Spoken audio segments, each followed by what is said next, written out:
I'm in my late 20s now, but thinking about that summer when I was 15 still gives me the creeps.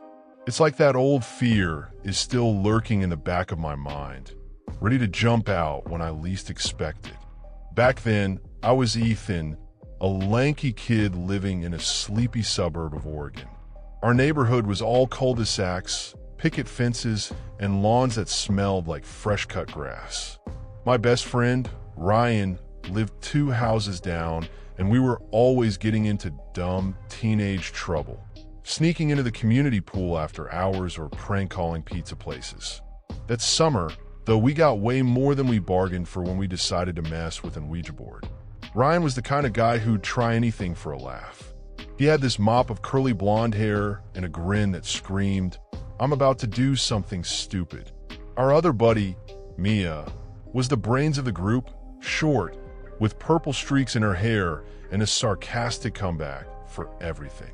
One night, we were sprawled out in Ryan's basement, bored out of our minds. His parents were at some barbecue, so we had the place to ourselves.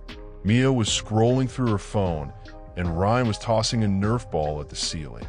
"Dude, we gotta do something epic," Ryan said, catching the ball. "This summer's been lamer than my grandma's bingo night."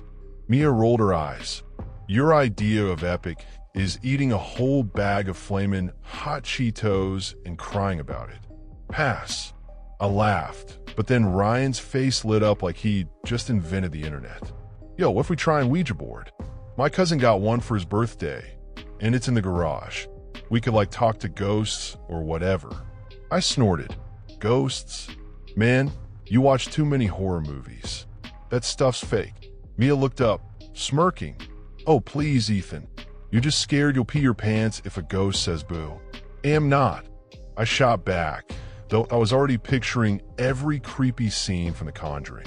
"Fine, let's do it. But when nothing happens, you owe me a Slurpee." Ryan bolted to the garage and came back with a dusty Ouija board box, the kind you'd find at a thrift store. It looked cheesy, with a glow-in-the-dark planchette and instructions that sounded like they were written by a mall psychic.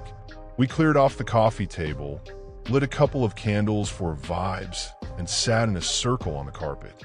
"All right, ghost hunters," Ryan said, rubbing his hands like a cartoon villain. "Let's summon Casper's angsty cousin." Mia groaned. "If you say Casper's angsty cousin one more time, I'm haunting you myself." We put our fingers on the planchette, and Ryan started in a fake spooky voice. "Oh, spirits of the beyond, you got any dead dudes who want to chat with us cool kids?" Nothing happened. The planchette didn't budge. We tried again, asking if anyone was there, if they had a name, if they liked pizza. Nada. After 4 or 5 tries, we were giggling more than scared. "This is dumber than your attempt to grow a mustache, Ryan," I said, leaning back. "Hey, that mustache was majestic." Ryan protested. "This board's just broken. Maybe we need to sacrifice Mia's phone to wake the ghosts." "Touch my phone, and you're sleeping in the cemetery tonight." Mia snapped, but she was laughing. We gave up, tossed the board back in the box, and spent the rest of the night watching Stranger Things reruns. I figured that was the end of it. Just another dumb idea in a summer full of them. But a few days later, things got weird. It started small. I was in my bedroom, reading a Stephen King book when my desk lamp flickered. Not like a power surge, but like someone was messing with the switch, on, off, on, off. I checked the bulb, but it was fine. Probably just old wiring, I told myself, but my stomach felt uneasy. The next day, Ryan called me, sounding rattled. "Dude, you're gonna think I'm nuts, but last night, my Xbox turned on by itself at 2 a.m., he said. It was playing the menu music from Fortnite. I swear I didn't touch it." "Bro, you probably sat on the controller," I said, trying to laugh it off. "No, man, the controller was in my drawer, and... Okay, don't laugh, but I found this weird piece of paper under my bed. It had a squiggly symbol on it, kind of like an eye." I froze. "That's creepy. You sure it's not some prank?" Ryan's voice dropped. "Ethan, I'm not messing around. Something's off." I didn't tell him, but I'd found something weird too. A small, grimy cloth with a similar eye-like symbol stuffed in my backpack. I had no idea how it got there. When I told Mia, she tried to play it cool, but her voice was shaky. Okay, geniuses, maybe the Ouija board wasn't as busted as we thought. But we didn't even talk to a ghost, right? So why is this happening? Great, Mia, you jinxed us. Ryan groaned over our group chat. Now we're in a low-budget horror flick, and I'm the guy who dies first. Buffed. You trip over your own ego and get eaten by the ghost. Mia shot back. Despite the jokes, we were all freaked out. Things got worse. One night, I woke up to a scratching sound like nails dragging across my window. I yanked the curtains open, but nothing was there. Just a faint smudge on the glass that looked like that same eye symbol. My heart was pounding so hard I could barely breathe. I called Ryan the next morning, and he sounded like he hadn't slept. Dude, I keep hearing whispers in my room, he said. Not words, just hissing. And last night, my closet door creaked open by itself. I'm sleeping with a baseball bat now. Ryan, you'd swing that bat and hit yourself in the face. I said, trying to keep it light, but I was scared too. Mia wasn't doing much better. She said her mirror kept fogging up, even when she hadn't showered. And once, she swore she saw a shadow move behind her reflection. If I wanted to star in Paranormal Activity, I'd have auditioned, she grumbled. This is why I stick to true crime podcasts. We try to figure out what went wrong. We hadn't even contacted a spirit. So why was this happening? Mia looked up Ouija boards online and found some creepy forum posts.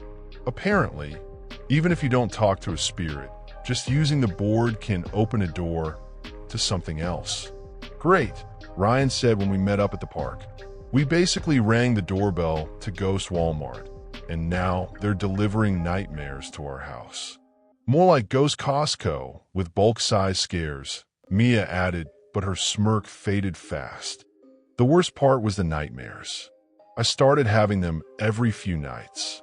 In them, I was back in Ryan's basement, but the Ouija board was glowing and the planchette moved on its own, spelling out, "You invited me." A shadowy figure with no face stood in the corner, whispering my name. I'd wake up gasping, my sheets soaked in sweat.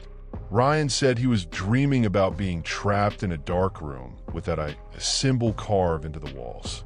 Mia's nightmares were about a voice in her ear, saying, "You can't close the door." Weeks passed, and the weird stuff didn't stop. Ryan's dogs started growling at empty corners. My bedroom door would creak open at night, even when I locked it. Mia found more of those cloths with the eye symbol in her locker at school. We were too scared to try the Ouija board again, afraid it'd make things worse. Ryan suggested burning the board, but Mia shot that down. Are you trying to star in Ouija? Origin of Idiot? Burning it might piss off whatever's here. Looking back, I don't know what we did to deserve this. Maybe the board wasn't broken. Maybe something was listening the whole time, waiting for us to give up so it could sneak through. Ryan, Mia, and I never messed with anything supernatural again. But even now, years later, I still get those nightmares. Sometimes I wake up and swear I see that a symbol scratched into my wall, just for a second. Once, I found a crumpled piece of cloth under my bed with that same creepy design. I don't know where it came from, and I don't want to know. Looking back on it now, it's like I'm a kid again, stuck in that weird, terrifying moment. I'm in my 30s, but thinking about those days still sends a chill down my spine. It's like that fear never really left me. Back then, I lived in a small town in Pennsylvania. Our neighborhood was full of wooden houses with big porches and streets lined with oak trees that turned fiery red in the fall. My school was an old brick building with creaky wooden floors and hallways that smelled like pencils and erasers. I was Jacob, a scrawny 12-year-old who always had a horror book tucked under my arm. But my life wasn't as quiet as you'd think because of Cody. Cody had it out for me since second grade. He was a big kid with messy brown hair and a denim jacket he never took off. During recess, he'd come after me, snatching my lunch from my backpack or shoving my homework into the dirt while other kids laughed. One time in 4th grade, he grabbed my sketchbook full of drawings I'd pour my heart into and tore it to pieces right in front of everyone. "What's this, Jacob? You think you're an artist?" he sneered, and the kids around him cracked up. I just stood there, wishing the ground would swallow me whole. It went on like that for years. By 6th grade, Cody wasn't just teasing anymore. One day in the schoolyard, he slammed into me so hard I hit the fence, leaving my shoulders sore for days. I didn't tell my mom. I was too embarrassed, thinking if I snitched, it'd only get worse. The only person who had my back was my best friend, Lucy. Lucy was a sharp, energetic girl with black hair and round glasses, always reading detective novels. She'd hang out with me at recess, and when Cody messed with me, she'd try to clap back. Once, she even went to the principal, but Cody just got a warning and came back meaner than ever. Lucy kept saying, "Jacob, one day we'll figure out how to make Cody back off. We just need a plan." One day, I'd had enough. I was at home, scrolling through Telegram, back when it was the cool new app kids were obsessed with. I stumbled across a channel called Problem Solvers. The admin was some guy named Mahmood. His bio said, "Got a problem? DM me, we'll fix it." I figured it was probably a scam, but I was so fed up I messaged him anyway. "There's a bully at school who's been messing with me for years," I wrote. "Can you make him stop?" A few hours later, Mahmood replied, "Maybe I can help, but you gotta tell me exactly what you want." I told him I just wanted Cody to leave me alone.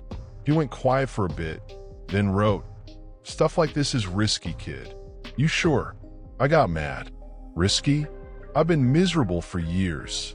Cody's made my life hell. I spilled everything about the torn sketchbook, the bruises, the constant humiliation. Finally, Mahmood said, "All right, but you're on your own if you regret it. I need some stuff from you." He told me to get a strand of Cody's hair, a photo of myself, and $40. I scraped the money from my savings, which I'd been stashing for a new PlayStation game. I snapped a quick selfie for the photo. But Cody's hair? That was tricky. Cody always wore a red baseball cap, which he'd leave on his desk during class. One day, after the final bell, when everyone had cleared out, I snuck back into the classroom. My heart was pounding like crazy. Cody's cap was right there on his desk. With shaky hands, I plucked a single hair from inside and stuffed it into a plastic baggie. I felt like a thief, but the fear was stronger than the thrill. I told Mahmood I had everything. He said to mail it all in an envelope to an address in a nearby town. He'd pass it to someone he called the Master. I asked, "Who's the Master?" He just said, "Don't ask, Jacob. Just send it." I didn't tell Lucy. I knew she'd think I was nuts or get scared. A few days later, Mahmood sent me an audio file. It was a woman's voice, old and raspy, with a heavy accent that sounded like it came from somewhere deep and dark. "I'll bind the curse tonight, boy," she said. "But know this, everything you ask for has a price." Her voice creeped me out so bad I almost dropped my phone. I thought about telling Mahmood to call it off, but something in me said no turning back now. That night, I had a nightmare. I was in a foggy forest, and an old woman with white hair and yellow eyes was staring at me. She held a strand of hair in her hand, muttering words I couldn't understand. Then she looked right at me and said, "You wanted this. Now you deal with it." I woke up sweating, my heart racing. It was 3 in the morning. My bedroom window was open, even though I swore I'd closed it before bed. The next day at school, Cody was gone. Kids said he was sick, maybe even in the hospital. I felt a weird mix of relief and guilt. I told Lucy, "I think Cody's finally out of my hair." Her eyes widened. "Jacob, what did you do?" I had to spill the whole story. When I finished, she looked pale. "Jacob, that's dangerous stuff. What if something went wrong?" For a few weeks, Cody didn't show up. I thought I was free. But one evening, while I was biking in our cul-de-sac, I felt like someone was watching me. I turned around, but no one was there.